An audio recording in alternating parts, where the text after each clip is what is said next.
యాక్చువల్గా పుష్పంలో జరిగిన విచిత్రం ఆయనకే జరిగింది. మైత్రికి 800 crores ఎంతో తీసుకొచ్చింది మాత్రం చెరిగారే, నేను కాదు. అది ఎలా అంటే ప్రతిరోజు మానిటర్ వెనకాల సీన్ చూస్తుండేవారు. ప్రతి సీన్ బాగుంది, మీరు ఎందుకండి సినిమా ఒకసారి చూడండి, నాకు తెలిసి 3 hours వస్తుంది, మీరు రిలీజ్ చేసేయచ్చు అన్నారు.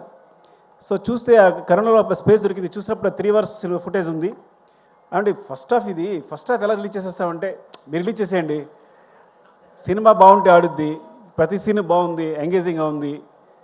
అది నిజంగా ఒక సాహసమే. ఎందుకంటే అందరం అనుకున్నట్టు పుష్ప అనేది 2 parts కాదు. పుష్ప అనేది మొత్తం సినిమాని కేవలం ఫస్ట్ హాఫ్ అయ్యేసరికి 3 hours ఫుటేజ్ వచ్చిందని రిలీజ్ చేసాం. ఇది జరిగిన అద్భుతం పుష్పకి.